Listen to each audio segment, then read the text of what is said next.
नदीम अपनी बूढ़ी सास को उम्रा करवाने सऊदी अरब ले गया और वहां जाकर इससे भीख मंगवाने लगा। अगर वो भीख मांगने से इनकार करती तो इस पर तशद्दुद करता और इसकी बेटी को तलाक देने की धमकियां देता। एक दिन इसे वो रोड पर छोड़कर गया तो जब शाम को आया तो सास वहां मौजूद नहीं थी। इसने बीवी को फोन पर कहा कि उम्रा करते हुए रश की वजह से अम्मा फौत हो गई हैं और इसे यहाँ दफन कर दिया है। कुछ अरसे बाद वो पाकिस्तान लौटा तो जब घर दाखिल हुआ तो इसके कदमों तले से जमीन निकल गई, क्योंकि सामने पाई पाई जोड़कर सफिया बेगम ने उम्रे पर जाने के लिए पैसे जमा किए थे। मगर सबसे बड़ा मसला था कि जाती किसके साथ। शौहर हयात ना था और बेटा भी कोई ना था। बस दो बेटियां थीं और दोनों ही ब्याही हुई थीं। बड़ी बेटी तो अपने घर में बड़ी खुशबाश थी, लेकिन दूसरे नंबर की छोटी बेटी का शौहर निकम्मा था। सारा दिन घर पर बैठा बिस्तर तोड़ता रहता था। बेटी शौहर से काम का कहती तो नदीम इस पर भड़कने लगता। आए दिन सफिया की छोटी बेटी समीरा इसके घर आकर रोती रहती। कई बार सफिया ने अपने मियाँ की पेंशन के पैसे बेटी के हाथ में रखे ताकि वो घर का सिलसिला चला सके। फिर इसे ये कहने लगी कि बेटा, मैं कब तक तुम्हारा खर्चा पूरा कर सकती हूँ, तुम नदीम को किसी काम पर लगाओ। समीरा रोने लगती कि अम्मा मैं क्या करूं। जब भी इसे कहती हूँ जाओ कमा कर लाओ तो मुझ पर चीखने चिल्लाने लगता है, मारने को दौड़ता है। सफिया को जब इस बात का इल्म हुआ तो इसने समीरा से कहा कि वो सिलाई सीख ले, अपने हुनर से पैसे कमाए। समीरा को भी अपनी माँ का मशवरा अच्छा लगा। सिलाई की पैसे भी सफिया ही भरती रही थी।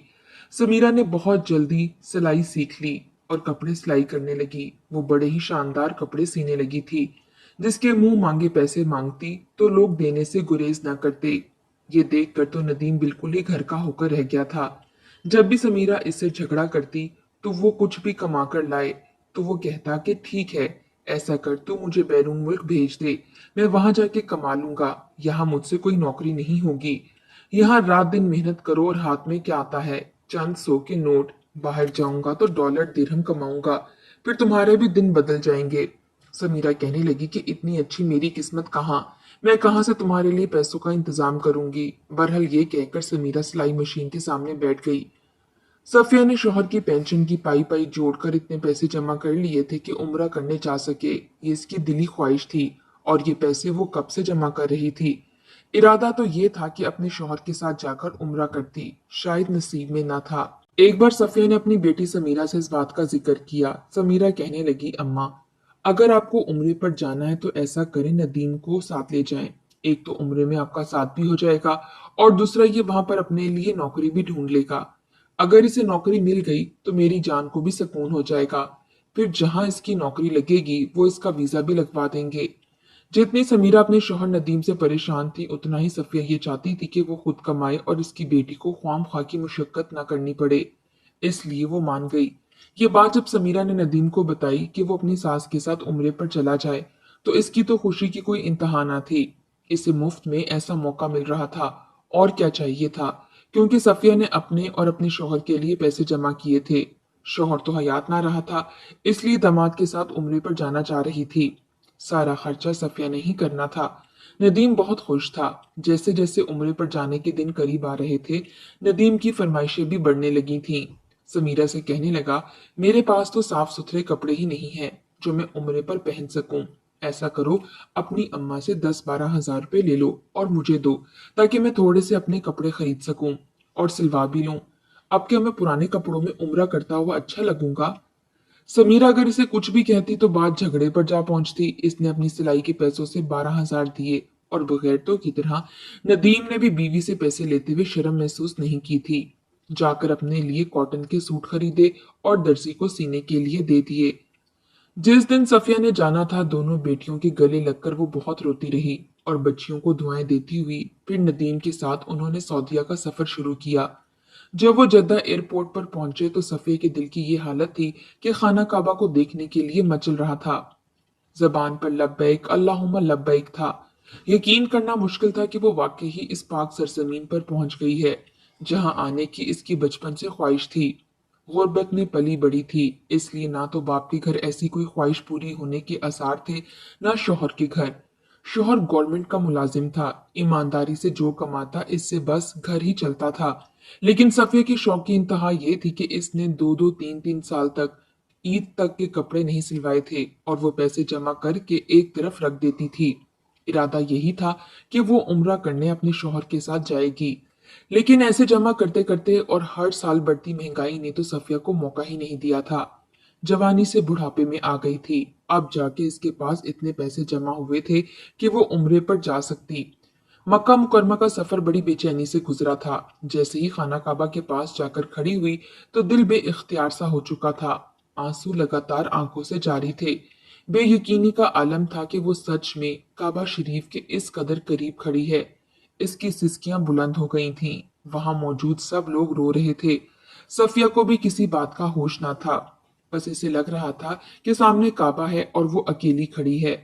पूरा उम्रा सफिया ने अल्लाह की मोहब्बत में आंसू बहाते हुए किया था, लेकिन ये नहीं जानती थी कि इसका दामाद इसके साथ कौन सा घिनौना खेल खेलने वाला है। उम्रे के बाद कमरे में आई। कुछ देर आराम की गर्ज से लेटी हुई थी कि कमरे के दरवाजे पर दस्तक हुई। वो बेदार हुई और जाकर इसने दरवाजा खोला तो नदीम सामने खड़ा था। सफिया से कहने लगा कि मुझे आपसे कुछ बात करनी है। उस वक्त नदीम के हाथ में दो जूस के गिलास थे। ये देखकर सफिया को हैरत हुई थी। वो क्यों जूस के गिलास लाया था। वो अंदर दाखिल हो गया और जूस सामने छोटी सी गोल मेज पर रखकर खुद सोफे पर बैठ गया और एक जूस का गिलास सफिया को थमा दिया।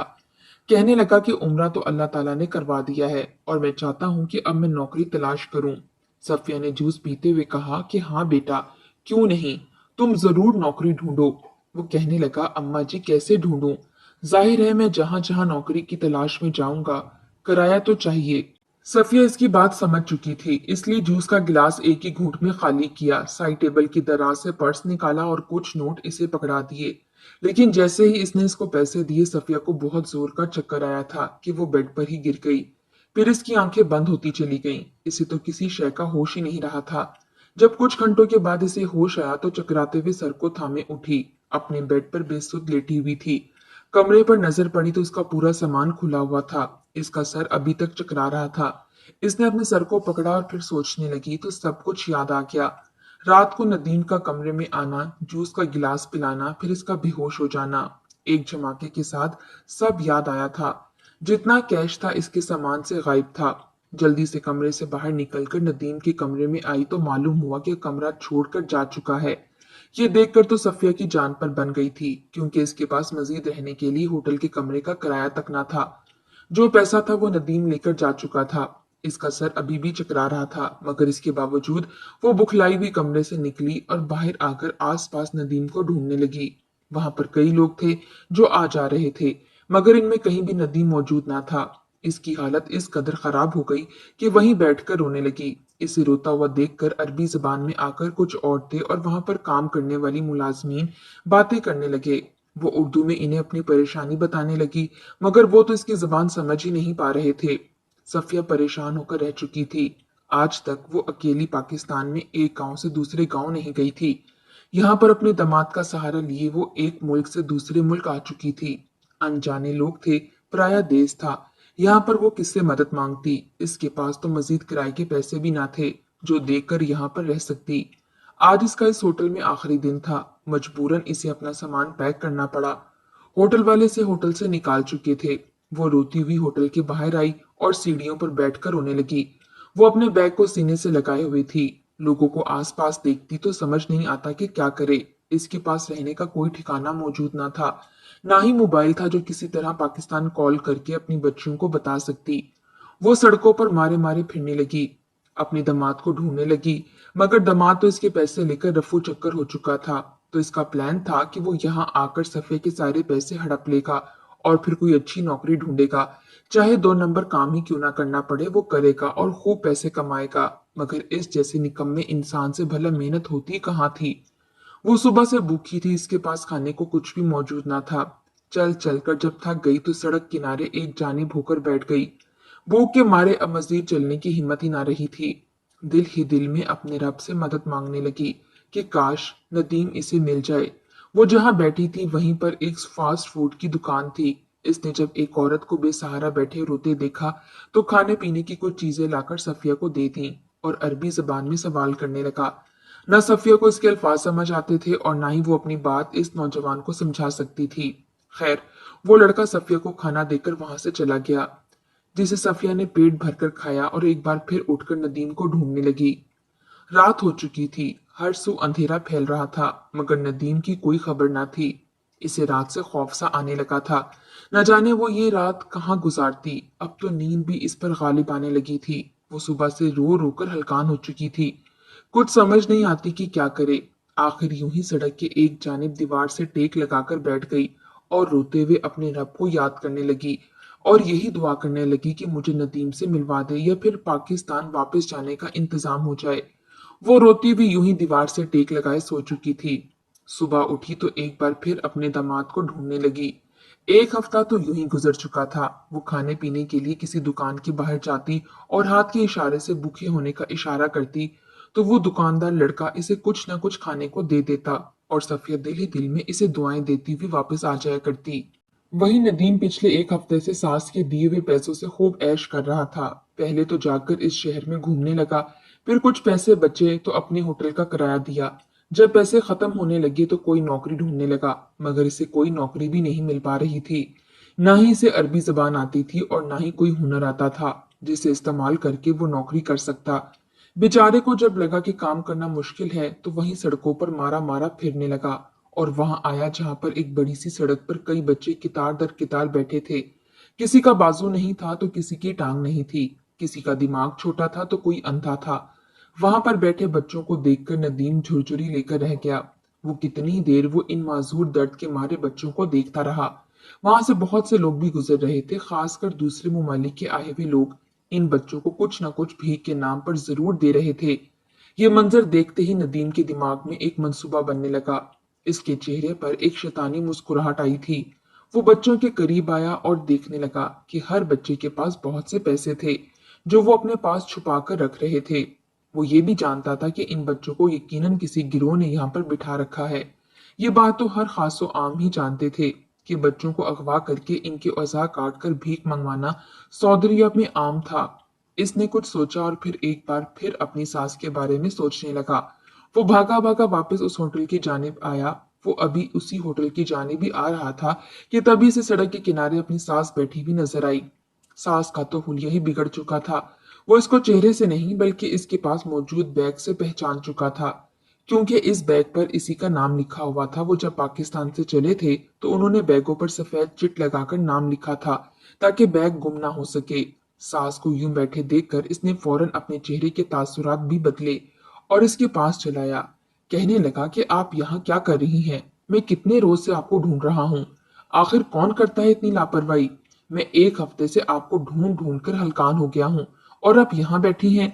सफिया ने जब नदीम को अपने सामने देखा तो हड़बड़ाकर फौरन उठ बैठी और नदीम के गले लगकर फूट फूट कर रोने लगी। जैसा भी था तो दामाद ही और अपना था। इससे एक ढारस सी मिली थी। कहने लगी कि तुम कहाँ चले गए थे? तुम होटल से गए और मैं तुम्हें ढूंढने की खातिर ही वहां से बाहर निकली। तुम्हें जरा मेरा एहसास नहीं कि मैं बुढ़िया इस पराये देश में कहाँ जाऊंगी? नदीम उल्टा अपनी सास को ही डांटने लगा कि मैं आपको ढूंढता रहा और अब आप मुझे ढूंढने का ड्रामा कर रही थी। मैं तो आपके और अपने दोस्त रिश्तेदारों के लिए तबरुक लेने गया था जो बतौर तोहफा देने थे, मगर अफसोस रास्ते में एक जेब कुतरा मेरी जेब भी काट कर ले गया। जब होटल वापस आया तो आप होटल में मौजूद ही ना थी। सफिया ने जब ये सुना तो सच समझ बैठी। सदमे से कहने लगी कि इन पैसों से ही तो हमने वापस पाकिस्तान जाना था। अब हम वापस पाकिस्तान कैसे जाएंगे? हमारे पास तो एक फूटी कौड़ी भी नहीं रही और ना ही तुम्हें कोई काम मिला है। नदीम कहने लगा कि अगर आप चाहें तो हम वापस पाकिस्तान जा सकते हैं, लेकिन बदले में आपको मेरा कहा मानना होगा। सफिया हैरत से अपने दामाद को देखने लगी। दामाद फौरन इसको एक तरफ ले गया और कहने लगा कि आपको यहाँ भीख मांगनी होगी, जैसे वो बच्चे और कुछ बूढ़ी औरतें मांग रही हैं। इस कारोबार में बड़ा ही फायदा है। सफिया ने जब दामाद के मुंह से ये सुना तो इसके पैरों के नीचे से जमीन निकल गई। वो हैरानगी से दामाद का चेहरा देखने लगी और कहने लगी, तुम होश में तो हो? आखिर क्या कहना चाह रहे हो? मैं और भीख मांगूंगी? सफिया दामाद के साथ चिल्लाकर बात कर रही थी, मगर नदीम ने अगले ही पल एक जन्नाटेदार थप्पड़ सास के मुंह पर मार दिया और कहने लगा, खबरदार जो इनकार किया तो चुपचाप जा और जाकर कमा कर ला, वरना अच्छा नहीं होगा। सफिया पहले तो इनकार करती रही कि मैं कैसे भीख मांगूं, मुझे तो ये सब करना ही नहीं आता, ऐसे करने से बेहतर है कि मैं मर ही जाऊं। इतना सुनना था कि नदीम फौरन हर हद पार करते हुए सास का मुंह दबोच कर कहने लगा, अगर तुमने मेरी बात ना मानी तो मैं यहाँ से चोरी चकारी करके वापस पाकिस्तान चला जाऊंगा और जाकर तुम्हारी एक बेटी को तलाक दूंगा और दूसरी पर ऐसे इल्जाम लगाऊंगा कि वो भी अपने घर में खुश नहीं रह सकेगी। तुम्हारी दोनों बेटियां बर्बाद हो जाएंगी और तुम यहाँ तड़प तड़प कर अलग मर जाओगी। सफिया ने जब ये सुना तो इसके रोंगटे खड़े हो चुके थे। मजबूरन इसे अपने दामाद की बात मानना पड़ी और सड़कों पर जाकर भीख मांगने लगी। वो सड़कों पर भीख मांग रही थी मगर कोई भी इसे पैसे नहीं दे रहा था क्योंकि वो एक सही सलामत खातून थी। लोग तो माजूर और बेसहारा लोगों को ही पैसे दिया करते थे। जब नदीम ने देखा कि इसको कोई भी भीख नहीं दे रहा तो वो हैवानियत पर उतर आया। इसने उस रात अपनी सास को एक सुनसान इलाके में ले जाकर मारना शुरू कर दिया। इसने अपनी सास का हाथ तोड़ दिया और पांव पर इस कदर मारा कि पांव की हड्डी टूटकर लटकने लगी। बेचारी सफिया को लगा था कि आज इसका इस दुनिया में आखिरी दिन है। वो दामाद के पांव पड़ गई, भीख मांगने लगी कि मुझे मत मारो, मैं मर जाऊंगी, मैं इतना दर्द बर्दाश्त नहीं कर सकती। मगर दामाद को इस पर भी रहम न आया। बेचारी सफिया हाथ और पांव तुड़वाकर अब भी वहीं जमीन पर गिरी पड़ी थी। सुबह हुई तो सफाक दिल नदीम इसे सड़क किनारे छोड़ आया। इसकी गैर हालत देखकर लोग इसे पैसे देने लगे। नदीम की खुशी की कोई इंतहा नहीं रही थी। एक रोज पाकिस्तान से समीरा की कॉल आई और सफिया से बात करने की जिद करने लगी। नदीम कई रोज से टालता रहा, फिर एक रोज फोन पर बात करते हुए कहने लगा कि तुम्हारी माँ को हार्ट अटैक आया है, वो मर गई है, इसलिए मैंने यहीं दफना दिया है। तुम्हारी माँ बड़ी ही खुशकिस्मत है जो यहाँ मर गई। समीरा पर तो क्यामत टूट पड़ी थी। दोनों बहनें रोती बिलखती रहीं। हर सू खबर आम हो गई कि सफिया भी उम्रा करने गई और वहीं अल्लाह को प्यारी हो गई। कई रोज यूं ही गुजर गए और नदीम कमाकर खुश हो रहा था। एक रोज वही फास्ट फूड वाला लड़का सफिया के करीब आया। जब वो पैसे देने लगा तो इसकी हालत देखकर इसे शदीद अफसोस हुआ। वो फौरन सफिया को उठाकर अपने घर ले गया और इसका इलाज करवाया। सफिया ने उस लड़के को देखा तो आंखों में आंसू आ गए। वो अरबी लड़का बड़ा ही नेक था। इसकी बीवी और माँ ने सफिया का बहुत ख्याल रखा। एक रोज वो अरबी लड़का वहां पर मुकीम एक पाकिस्तानी को ले आया जो अरबी और उर्दू बखूबी जानता था। सफिया ने अपनी सारी हालात जिंदगी इसे बताई और इसने वो सारी दास्तान उस लड़के को सुनाई, जिसे सुनकर वो अरबी लड़का और इसकी माँ और बीवी भी रोने लगे और इसके दामाद को लान तान करने लगे। वो शख्स कहने लगा कि बड़ी भी आप फिक्र मत करें, मैं आपको वापस पाकिस्तान जरूर भिजवा दूंगा।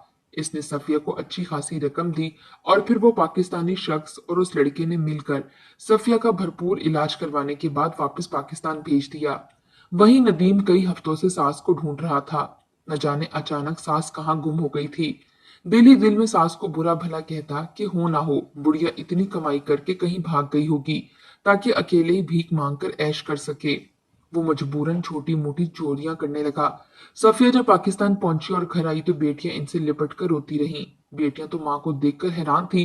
कहने लगी कि नदीम ने तो कहा था कि आप वफात पा चुकी हैं। सफिया ने सारी हकीकत अपनी बेटियों को बता दी। कुछ माह यूं ही गुजर गए। एक रोज जब नदीम के पास कोई काम ना रहा और सौदिया के लोग इसे चोरी चकारी के इल्जाम में अंदर करवाने पर तुल गए तो इसकी जान पर बन आई थी। वो पाकिस्तान वापस चला आया। जब घर आया तो क्या देखा कि इसकी सास इसकी बीवी के साथ बैठी है। सास को वहां देखकर इसके होश उड़ गए थे। बीवी ने उस रोज अपने शौहर को पहली मर्तबा थप्पड़ मारा था और इसे बातें सुनाने लगी। धक्के देकर घर से निकाल दिया। फौरन पुलिस को कॉल करके बुलवाया गया और नदीम को पुलिस के हवाले कर दिया गया और इसके बाद खुला का मुतालबा भी कर लिया। नदीम हाथ जोड़कर माफी मांगता रहा मगर समीरा ने जरा भी लिहाज ना किया। दोनों माँ बेटी ने नदीम को पुलिस के हवाले कर दिया था। वो लंबी कैद में अंदर जा चुका था जबकि समीरा और इसकी माँ सिलाई के पैसों से और पेंशन से गुजारा करने लगी। वही नदीम कुछ माह जेल में रहने के बाद अजीबोगरीब बीमारी का शिकार हो गया। हर वक्त चेहरा नोचता रहता, चिल्लाता रहता, कहता कि मुंह पर सुइयां चुभ रही हैं। एक रोज यूं ही चिल्लाता हुआ खुद को नोच नोच कर इस दुनिया से ही चला गया।